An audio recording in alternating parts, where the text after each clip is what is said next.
Hello, guys. My name is Jonas Rosenberg. I am very honored to say I am a next level coach. And today we get the honor of having the two Titans back together. We have the head coach of Next Level Coaching, Mr. Jim Reed, and we have one of the top top realtors and realtor coaches in America, Haley Garcia, together. And we're going to talk about my favorite topic in the world today, and that is money and what to do at this time. So, Jim, Haley, thank you very much for being with us today. If anybody has questions for Jim or Haley today, please put it in the chat screen. And Jimmy, let me know if you want me to interrupt you, especially if you see a good question there, and I'd be happy to read them. Yeah, you can do that because I won't be reading it while I'm yapping. And then at the end, if you could moderate that too, that would be great. Is that good, Jonas? Absolutely, sir. Cool. So I'm Jim Reed with Summit Funding. I'm a loan officer. I run a branch, and I do head our coaching program. And you know, we do this Summit. We do this for our realtors as a way to give back, a way to share experts with you to help you improve your game. You know, I think there's two kinds of business people: ones who stop growing and ones who never stop growing. Right? And so as soon as you feel like, and this is a warning for all you guys, as soon as you feel like you got it going on, man, you're about to stub your toe. This happened to me, and most of you could relate, I think. And so the way to not stub your toe is to be a student, to be humble, and to be hungry, and to never, ever let yourself feel like you've arrived in this business or really anything else in life. That's relationships, that's your personal money, that's everything.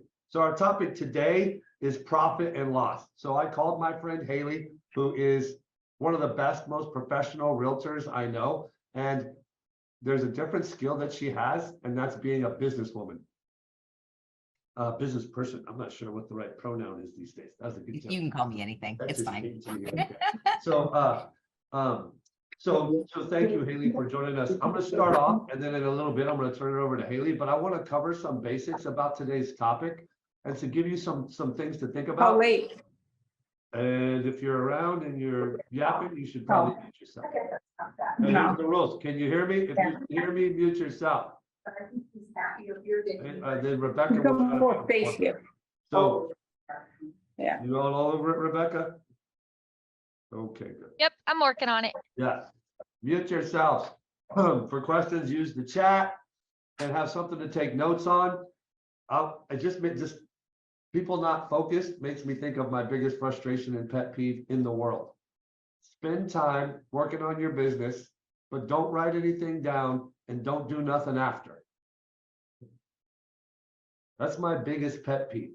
If you can learn anything from me, when you do these classes, come away with one, at the most two things that you're going to change, and then just make sure you change them. Because in the core and in our coaching program, what I find, the people who grow, the people who make the most money have two things in common.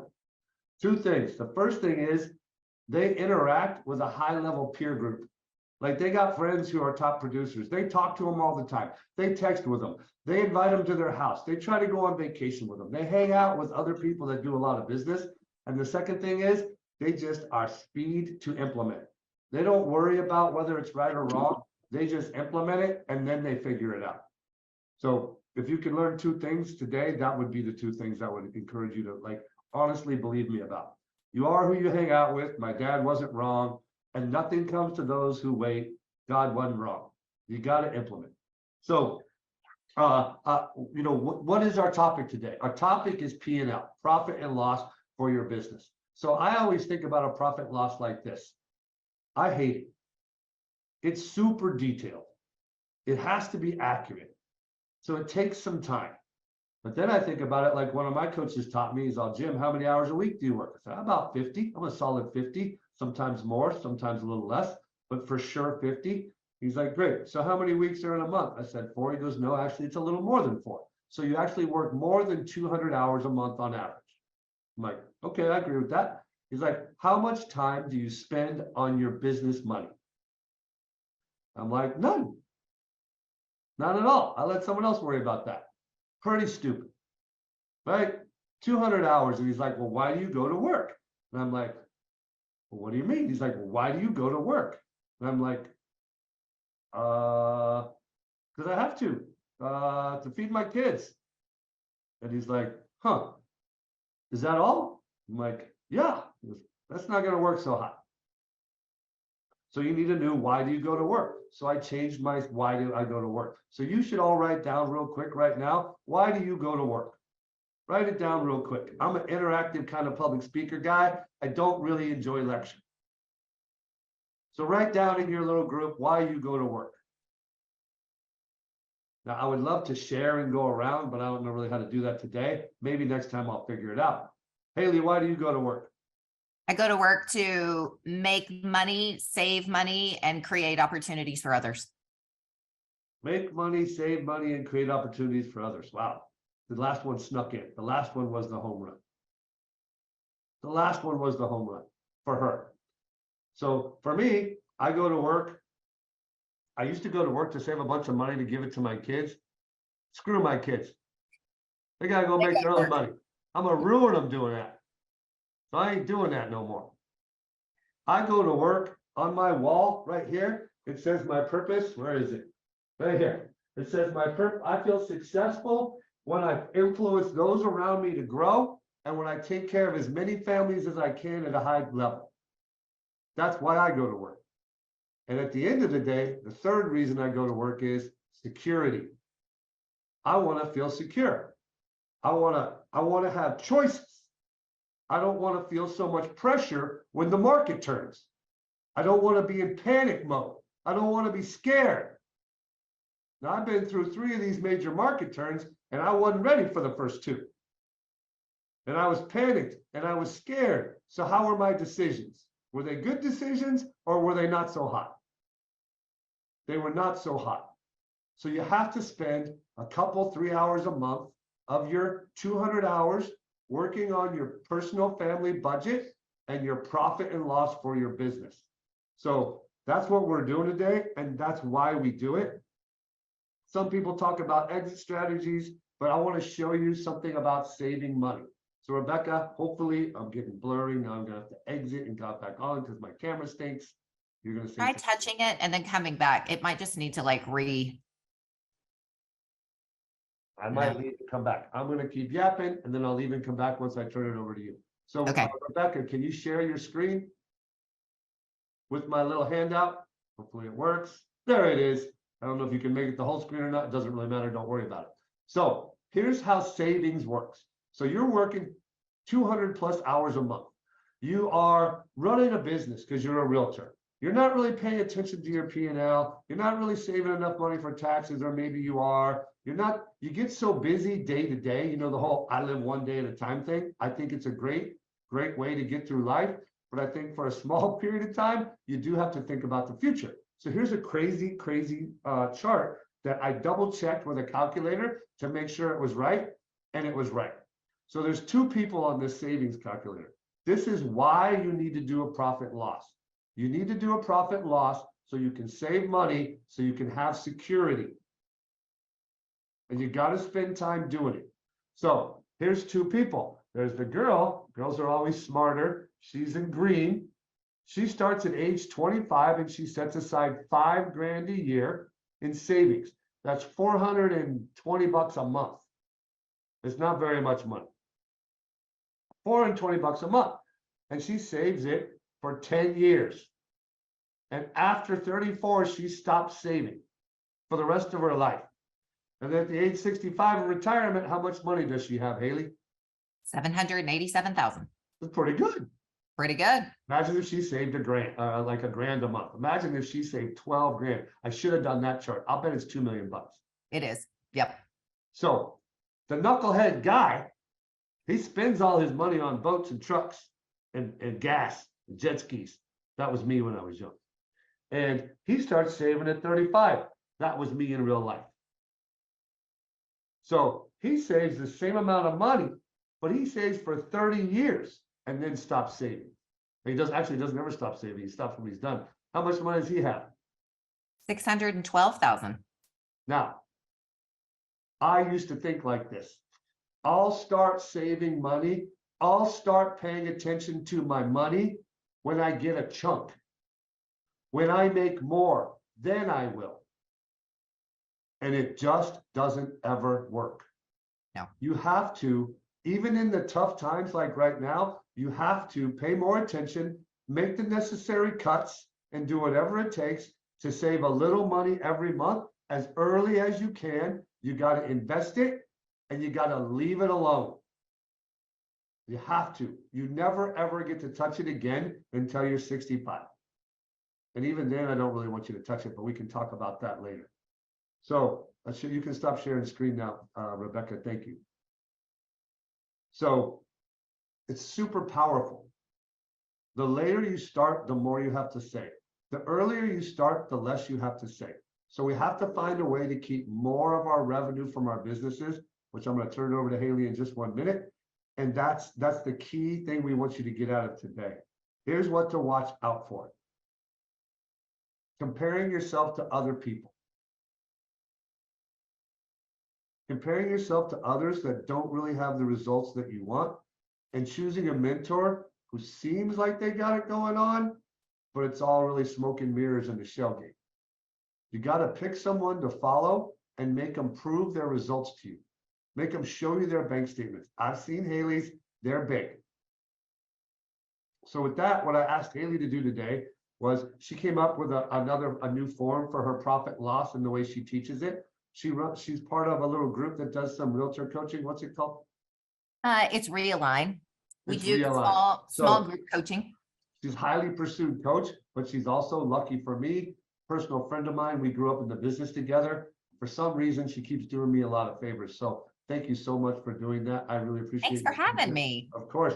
So I'm going to turn it over to you. I'm going to leave and come back, and then I'll be around in a minute. So Okay. with no further ado, my girl, Haley, go ahead. Thanks, Jim. Thanks for having me, guys. First of all, for all of us that are really, We'll get those muted. all right, we're back in business.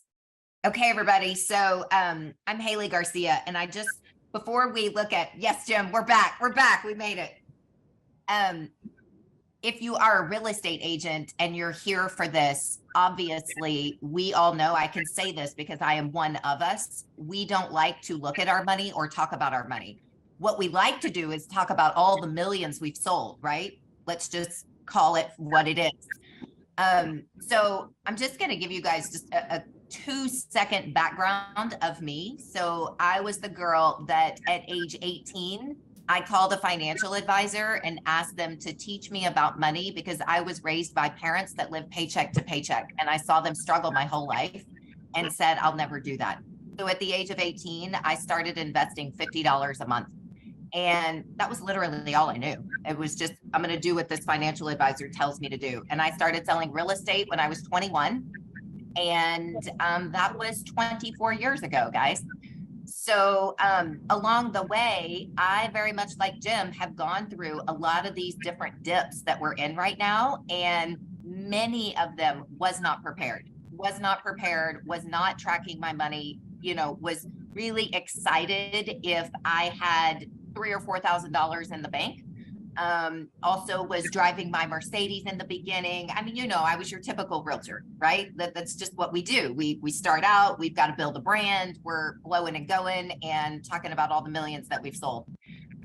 Thankfully, same as Jim, I also had really amazing coaches. I hired my first coach when I was 26 years old, and they taught me about business because I did not go to college. I don't have a business degree, right? I really am self-taught along with what all of my coaches have taught. And so the money conversation can be really uncomfortable because it makes us get in touch with reality, right? Nobody likes looking at reality. It's so much easier to go buy something or just close the laptop and make sure the checks don't bounce and keep going, right? We all know we've been there at some point or another if we're not there right now. So what I always like to remind myself and my team is that in this business, we all know we have the ability to make insane money if we do the business items we know we have to do. And that really is not always dictated by the market as much as we might allow ourselves to believe it is. But it really starts with getting our mindset right and making sure that we are being intentional about we have the power to create our own economy. And now what do we need to do that? So I like to teach everybody when we're talking about a P&L or a personal budget, anything as it relates to money, we have to have a strategy so that we can be strategic and not emotional. Because realtors tend to have personalities where we like to be a little bit more emotional than the mortgage guys. Well, then we let our emotions get in our way and we'd rather just go talk to people, and we're actually not running a business or running a strategy. So the P&L is a form that I, much like Jim, have absolutely hated it for many, many years and have made myself do it no matter what. You know, we all have the choice to do hard things. And this is one of those hard things, you guys, that if you're going to take away something from today, if you're not doing a P&L every single month and writing down to the penny what you're spending on your business, then you're just setting yourself up for failure, really, is what you're doing. And I don't know about you guys, but I prefer to set myself up for success as much as possible, not for failure. So for the monthly P&L, I know that right now as real estate agents, we're probably all really thinking about where should we be saving money? Where should we be spending money? Should we be hiring or keeping team members? Should we be firing team members? All of that stuff is going on. And obviously today we're not going to have time to dig into too many of the details. But as we go through the sample P&L form that Rebecca's going to put up on the screen in a minute, I'll kind of talk you through what I have done. And I'll share some of the mindset pieces and things that I have used this dip in the economy. And then I'll also share some of the things that I reflected on when I was making these choices back in 08, 09, and 10, when we also had another dip. Because I've been selling since 9/11. I literally got my license like the day before the Twin Towers got hit. So I've been around for a little bit, and I have always made money. Now, it doesn't mean it was easy, but I have always been profitable. So I'll share with you guys some of that. And then, as Jim said, put your questions in the chat box. And at the end, I will absolutely make sure I save some time to answer anything that I can.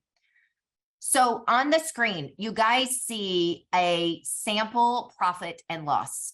Now, here's something I want to start by sharing. In the beginning, if you are not really, really in relationship with every dollar in and every dollar out, you do this form personally every single month, you do not delegate it. If you have done it for a while and you have systems and processes, I am now to the place where my director of ops does the P&L. I have a full-time bookkeeper that manages things, and I meet with them once a month to go over everything. But if you have not been doing it for 24 years, like I have, like a machine, you don't get to delegate it. So just take that option away from yourself. You need to be doing it yourself, because I did this myself every single month for probably 20 years. I don't think it was here in the past 3 or 4 years that I actually delegated some of this work. And that does not mean I delegate the actual review of the money and the strategic decisions of where it goes. So let's go through this, and I'm just going to share with you guys some of the pieces in the profit and loss. Now, one thing that I did on this one, you'll see, is I put last month and I put the current month. And the reason I did that is because for me personally, I want to know how month over month I am doing at a glance, right? I want to know if I set out an initiative to shave expenses, am I doing it?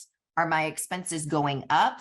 Can we zoom in a little bit on the share screen? There we go. Is that better, Megan? Thanks, Rebecca. So you'll see prior month and current month. On the revenue, you guys, this is commission that comes in, right? For real estate agents, our revenue, so personal sales revenue, those are our personal commission checks coming in. So the example up here, you'll see the prior month, we brought in 9,500 in commissions. This month, and this I just did a sample one for you guys at January 2023. So this is January's P&L, which, by the way, it is now April. If you have not done January, February, and March, I highly encourage you go back and you backfill and get this caught up, because the information you will have in December of 2023 to make strategic decisions for your business in 2024 will be mind-blowing. So catch it up if you haven't done it. And if you have, great job. buyer or showing agent revenue. So you see on this sample last month, the buyer's agent didn't close anything. This month, the buyer's agent brought in $2,000. Other revenue. So I separate other revenue because I don't want things to get in the mix of my agents or my own commissions. I want to clearly see, did we do any leases? Do we have any title revenue? Do we have any partnership revenue? Whatever you might have going on. And you want to separate that into other revenue. Also, yeah. Let me ask you a quick question. Yeah. So like, when you say 2,000 brought in from the buyer's agent, tell me more about that. So 2,000 would be what you as the team leader take for your split from what the buyer's agent closes. So that's what goes into the team bank account. What do you think the split should be? Jim, you're going to take us down a rabbit hole. So I think the split should never be below 50-50 and it should be 60-40, 60 to the team. Cool. Why do you say that? Because you as the team leader and the person running the business are incurring all the expenses to generate a lot of branding and leads. And you are also coaching and training your buyer's agents. And so there is a price for everything. And most realtors P&Ls net about 50%. Correct. So if they give away 50%, they're giving away all of the money. Correct. That's not a good business model. Okay. Just had to emphasize. I won't go down the rabbit hole anymore. Sorry. Well, that's just the commission conversation. That's a whole separate class, team structure and splits, right? Okay.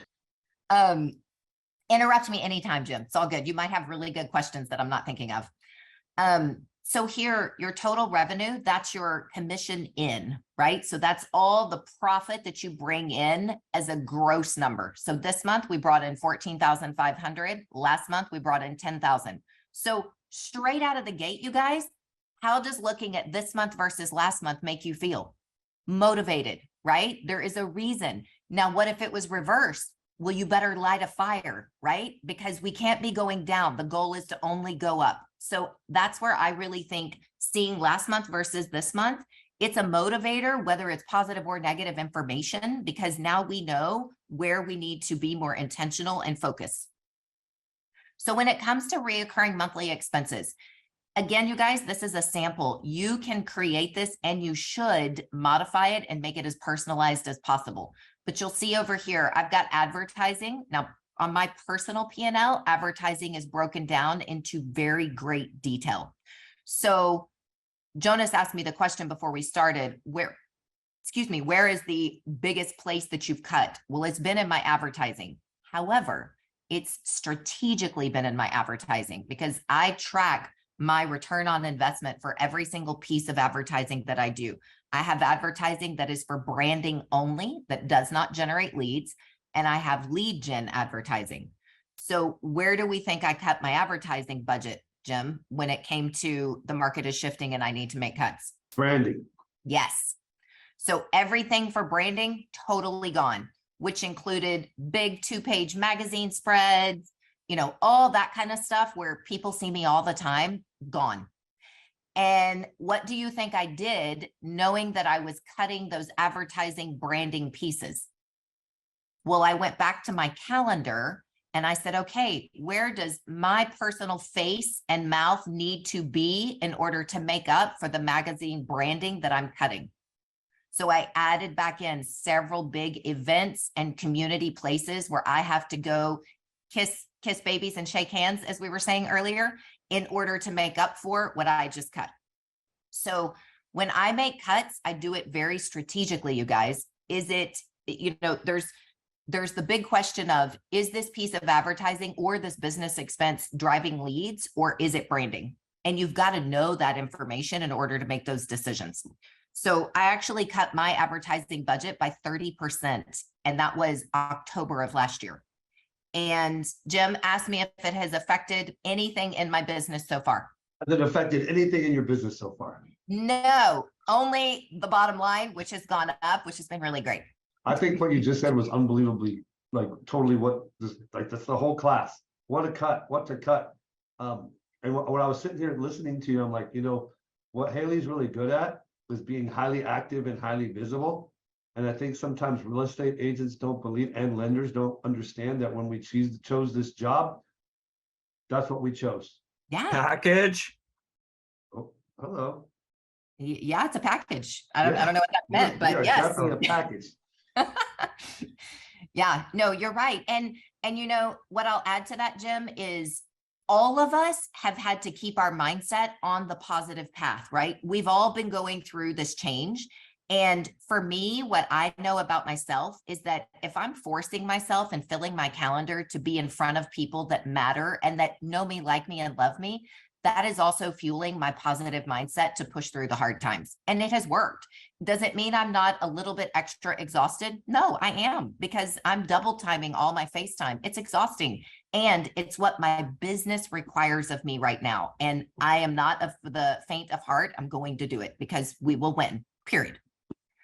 So, brochures, marketing, if you pay for a CRM, any other, you know, the details in the P&L, the devil's in the detail, right? So when I went through, I was like, okay, we don't need a Dropbox anymore. We have Google Drive. Why are we still paying for Dropbox?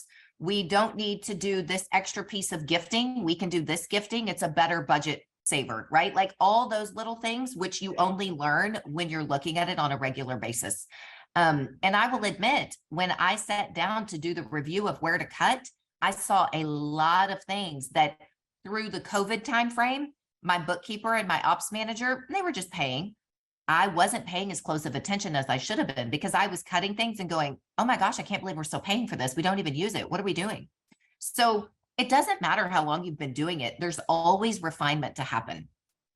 Farming is another piece. So I did not cut farming out. However, I did go back to all of my analytics on my farming and I cut neighborhoods that I was getting very little to no traction. And so again, if I wasn't tracking the analytics and the response of my farming, I wouldn't have known where to cut. But I cut my farming significantly. You can see on here for example purposes, we're spending $250 a month on farming. So when you do that, can I ask you a detailed question on that? Yeah. So what do you do? Do you track like by zip code? Like you farm these 3 zip codes and then how many deals you did in those zip codes as a decision Yes. maker? Like what detail do you use? So I'm tracking phone calls, emails, text messages that come in through the lead system for any area that we farm. My farms are broken down by zip code and then even more into neighborhoods. So I'm really specific about them. The way our community is, you kind of have to be. But I have a whole detailed list with my marketing manager and we go through and look at every single neighborhood. How many do we send? How many deals are we doing there? How many leads were generated from those specific areas? Oh my And God, then we who make a does all decision. that for you? How could I do that all myself? You just gotta power through. You absolutely can do it yourself. I mean, it literally takes typing it up on a list and then tracking it as it comes in. It's not rocket science. It's called discipline. And going back to, if we're all getting up and we're running a business to make money and to create security for ourselves and to create opportunity for others, then wouldn't it make sense to be really good stewards of every dollar we spend and every initiative that we put our time?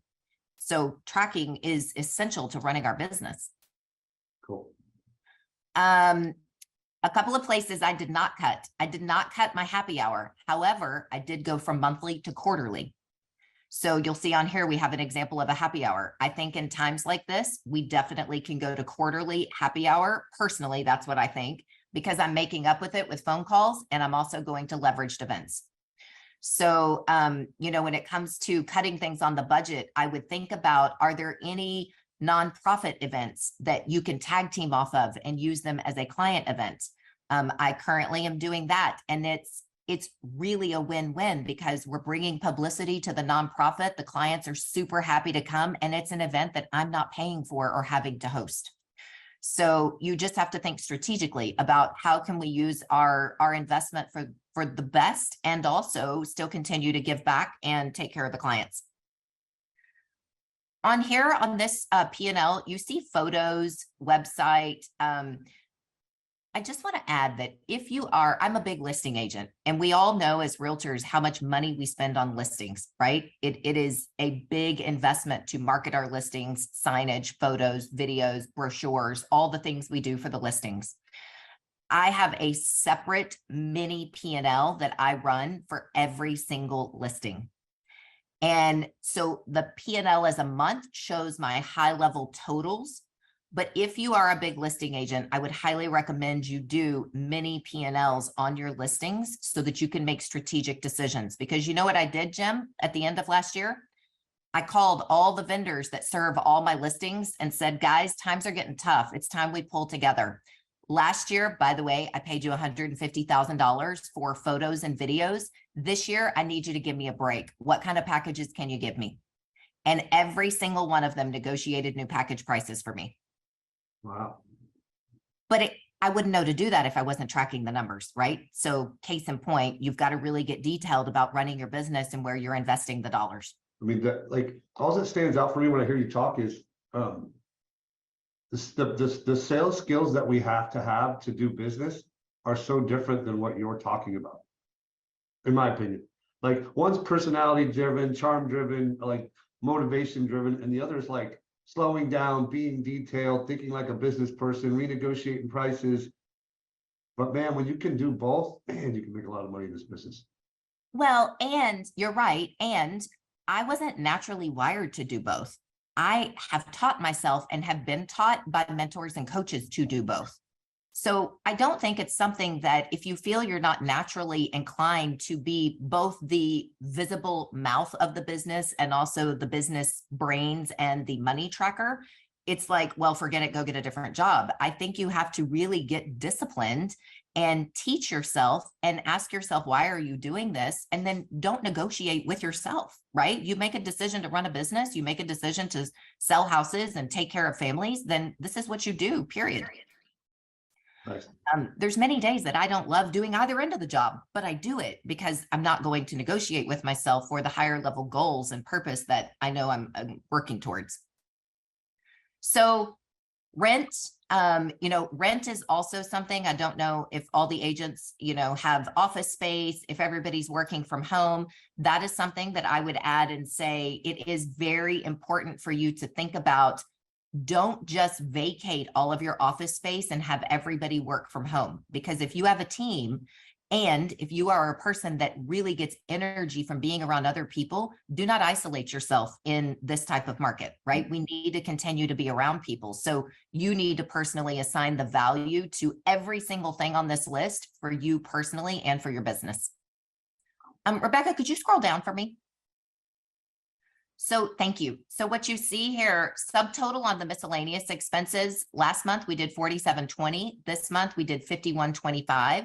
Then we go into wage expenses. Now for this example, I did not put in owner salary and payroll taxes because that can get really complicated. Although if you are at a certain level of business, you definitely should be taking an owner's salary. And if you have a team, obviously you have salaries for your team.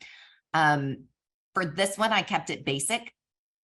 Health insurance, $500. There was no other salary or payroll taxes paid. As you go down to miscellaneous expenses, these are things that may or may not happen every single month. So just some examples there. Coaching, there might be some quarterly bookkeeping or accounting. You might have some, BombBomb videos or MailChimp or things like that you pay like a quarterly membership fee to. You want to make sure you're tracking those things. Also important, if you have quarterly payments and quarterly dues for your MLS and things, if you're doing a monthly P&L, you're going to have a heads up as to what's coming, right? So all part of that projecting forward for the cash that you're going to need in reserves. Rebecca, can you scroll down? Thank you. So personal expenses. Jim, you mentioned some people talking about exit strategy. The personal expenses, I think, serves for two purposes, right? Number one, these are things that we can run through the business that are actual potential tax write-offs according to your CPA, and also things that you personally are using. So your car payment, your car insurance, if you're eating out, cell phone, fuel for the car. But they also are a chunk of the P&L that as an exit strategy, if you're going to sell your book of business, well, that chunk of the P&L is going with you. So it's also important to have it itemized and not just lump it all into one bank account and not have any idea how much of your actual expenses are personal. So because then your business is worth more. Correct. So what you see, total expenses last month, 78.95, total expenses this month, 85.20. So here's a moment where I would go back and go, all right, let me look at what went up. And on my personal P&L, I highlight what went up. And I make sure that in my head, it went up on purpose and not on accident. And if it went up on accident, well, we're making an immediate pivot, right? I'm going to address whatever happened. So total gross income, 59.80 for this month, 21.05 for last month. So I would say we're doing better, right? That's also a plus of looking at this month versus last month. Now, here's the income tax of 30%. So the 30%, Jim, this is another area where we as realtors do a really poor job, right? Yes. We have to take out at least 30% and put it in a separate bank account that we do not touch. Or send it to the IRS. Yes, every single quarter you send it into the IRS. And if you need to send it every month, well, then do that, right? If your self-discipline needs a little bit of help, send it every month. But that does not go into your business bank account or into your personal bank account. So the money, and I added in at this taxable income. Can we pause right there? Yeah. So like, this is like the most important piece of, well, not the most, this is, you've hit some things that I'm like super, like replacing cost cuts with activities. That's brilliant. Tracking leads by closings by zip code for your marketing expenses. Brilliant. Never heard those before. The tax thing, I want to emphasize this just for a minute. If you think you're making $6,000 a month, but you're really making $4,000, you're going to spend like you're making $6,000 a month, and you're going to refinance every April and do a cash out refinance or a home equity line of credit. And it's going to make you build resentment towards your business. Yes. That's what I see happen. I've done this for 28 years. I've been doing loans. And that's the biggest, like, you can, we can, loan officers, sometimes we like to make fun of realtors, ha, ha, ha. And it's only because we get our taxes paid. We don't have a choice, or we'd be in the same exact boat. But Right. the truth is that that part of it sucks, that you have to figure out how to pay your taxes. But the part I figured out later is the resentment piece. And when you start to resent your business, it is the beginning of the end. We have to feel so grateful and so lucky to be in this business with such opportunity that is up to us. Like, I can never imagine working for someone again. Can you? Ever. Like, ever. And we're so lucky to have that feeling, right? It's way more secure than working for someone, because it's up to you. But if you start to build resentment for your business and you start to say things are fair or not fair, wow, I just see it just crush good realtors and loan officers. I see it crush their attitudes. Yeah. And then it's over. Yeah. Anyway, well, just emphasize that real quick. You're absolutely right. And I would add on to that as well. Not only does it create resentment for the business, but it can create resentment and letdown for ourselves personally.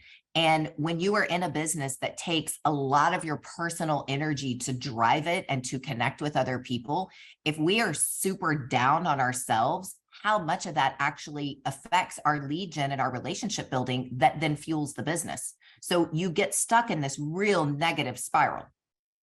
I agree. All right, I'll be quiet now. Okay. So taxable income take home. So 4186 gets to go home to your personal budget. And that is another class that is super important, right, Jim? Because once we get this out of the business account, then what we do with it in our personal account is equally as important. And then this form shows you, this is January for the example, but your total gross income paid year to date will, accumulate as you go month over month down there at the bottom. So this is a high level example, super basic. You obviously, if you've been in the business a long time, hopefully you have a P&L that, whether it's generated out of QuickBooks, and I will tell you guys, my bookkeeper generates a whole huge P&L out of QuickBooks. I still to this day take that and put it into this format of a P&L. Because for me, that's how I understand my business best. I don't want to look at QuickBooks. I don't want to know the codes. I don't care about the tax write-offs. This for me is how I run and make strategic business decisions for my time investment and my money investment. Haley, can I ask you a question real quick? Yes. I coach a couple of realtors on the side. I don't want to go too far down the rabbit hole, but that 4186, is that what you put in your budget form for income for the month? It is, as long as, Jonas, you don't need to leave any of that in your business bank account for surplus revenue. You need to So- say 1 month float. Correct. Well, I say 3 months float. That's in this market for realtors. I think 3 months in the business bank account is really important for our mindset to not go into scarcity and to shift our behaviors. But definitely 1 month at a minimum. So Jonas, the answer is yes. If your business bank account has the float number in it that it should, you can take the whole 4186. If you need an extra 2,000 in your business bank account, then you only get to take 2186 to your home personal budget. Perfect. I'm writing that down. Thank you. You're welcome. Okay, guys. So what questions do we have? Jim, do you have anything else? I had a good question, but it left me when Jonas was talking. So I got a question. So like, and I know I'm blurry again, but I'm not going to try and shut off and restart. That was a little bit of a disaster. So like, how do you track your split or whatever? And what's a good split? Like when I look at the real estate model, it just seems like there's no brokers. Like what happened to Open Door and all those .com things or whatever they're called during this turndown? I don't even hear about them anymore. Well, I mean, a lot of them have gone out of business. It's true, right? I mean, I don't want yeah. to speak out of turn. I think like most, if not all of them are gone. And the Yeah. companies that were buying houses and then flipping them. Yep. They're like if they're right now, they're just prey. Yep. So, I made the big decision in December to leave Compass because Compass took 10% of everything from me with no cap, and I moved to KW. And the reason I did that is because for me, 10% of my business with no cap is a lot of money versus the KW business model for me. I give them, 35, 40 grand a year and I get 100%. So I made that strategic decision. I did it over November, December, but I did it because it allowed me to have more margins to be able to make sure my agents could take home enough money to stay alive, as well as put more at my bottom line. For most agents, for most agents, like 90%, that wouldn't be an issue. No, I'm asking, I'm ignorant on it. I'm asking like in general, if I'm an agent, here's what happens to loan officers. I just want to talk about it. I have a saying going through the winter, loan officers are looking for money in all the wrong places. Correct. So like it gets tough and you're not making as much money and the blame game comes up and the company's not managing their expenses right. And we should be paid more and our rates are, all this stuff happens. And it is all emotional that you have to go through. But after you go through it, you realize really what I need to do is my job better. 100%. And so 100%. it becomes a distraction and it can hurt you. And that's why I wanted to bring it up, right? It's like, how do you handle that? Well, and I'll add to that and say, it is very case by case specific, right? So one of the reasons, because this parlays off of you guys that are loan officers on here, Summit Funding has been around a long time, right? Like you guys are solid, your leadership is solid, you know what's going on. Compass is not, right? They are one of the companies that were one of the newer ones.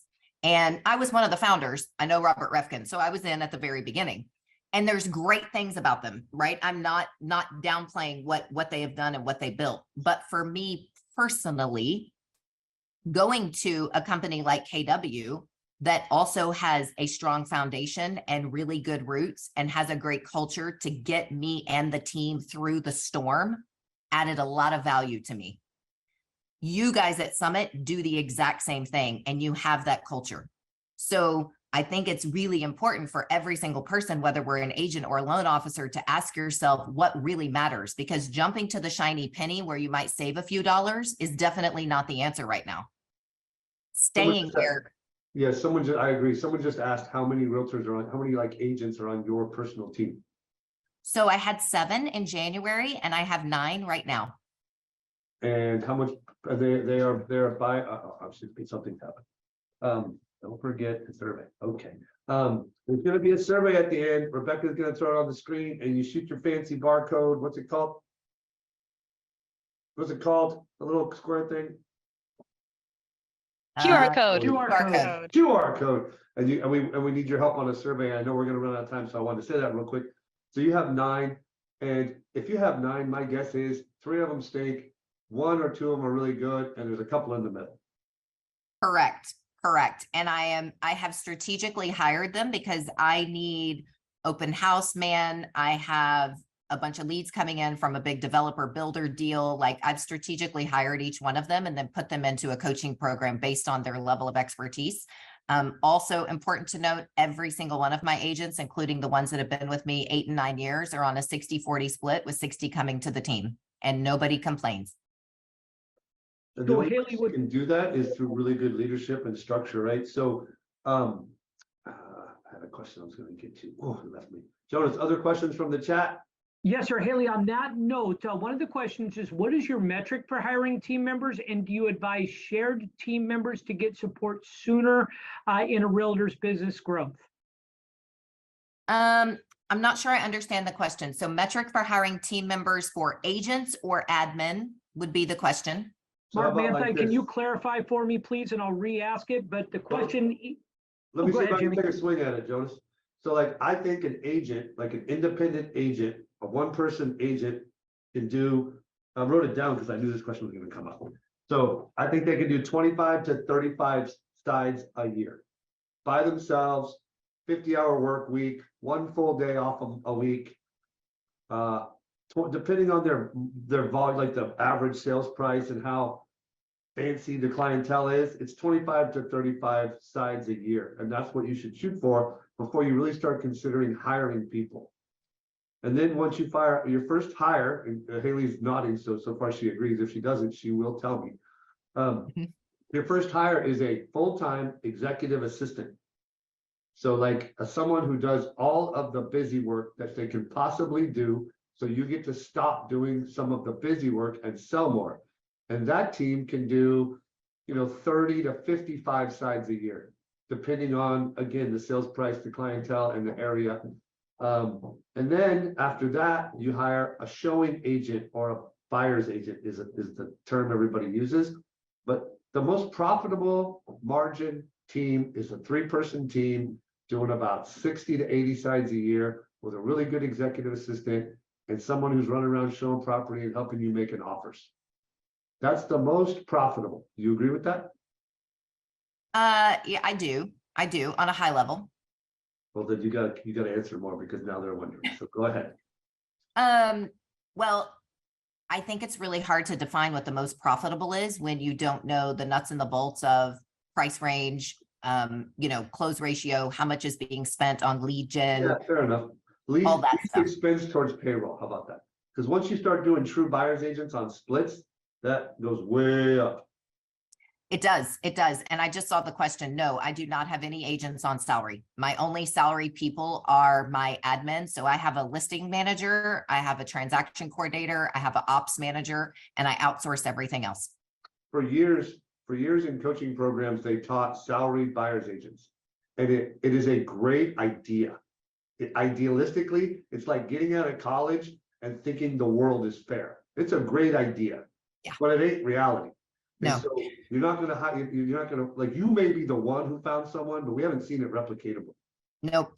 And I think the better model, and I haven't tried this yet, but that is my plan this year. So I'll report back and let you guys know how it works. But I have 2 buyer's agents that are so busy they can't take anymore, but it's also because they're so great.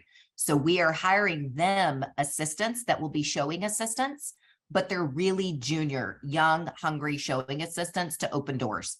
Those I think you can salary or hourly pay, but it's not a true buyer's agent. Only if the buyer's agent helps pay, right? Correct. Oh yeah, they're paying 50%. Okay. Yeah. Like people mess that up. I personally messed that up in my business. I had like a pay structure for loan processors, and then there's too hard to find good ones, so I got them assistants. Yeah. But I didn't figure out that the math didn't work for me on that. Yep. It's a And great they gotta have idea. buy-in. It's a great idea as long as you really think about the cost allocation, right? Yeah. Right.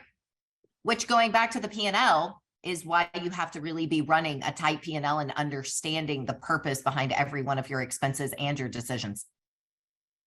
I think a moment for a couple last questions, and I think we'll do the survey and wrap up. Jonas and Eddie, you want to last call on questions, sir?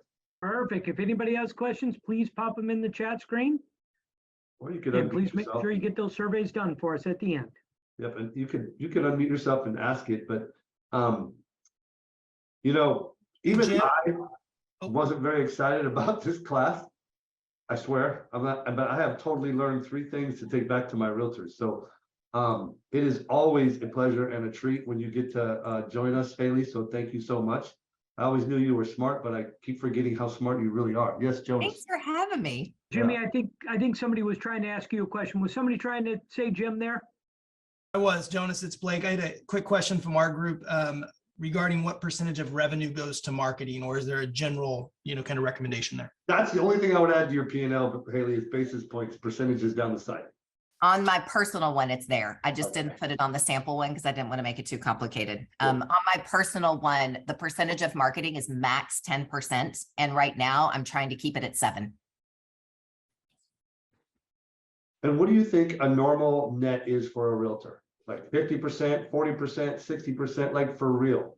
I think normal for real is 40% because of lack of tracking. They think it's 60 or 65 and it's 40.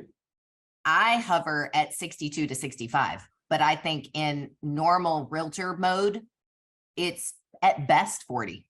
62 to 65 is the highest I've ever heard of in all of my 20-year coaching career. Man, I run that P&L like a boss, Jimmy. I believe that. I believe that. Other last questions? No? Rebecca, can you share the screen for the QR code? And everybody, please join me in thanking Haley. Unbelievable. Thank you guys for having me. so So much. fun. Give us some feedback. Shoot that picture. Take just a couple of minutes. It's all we ask. We don't charge for these.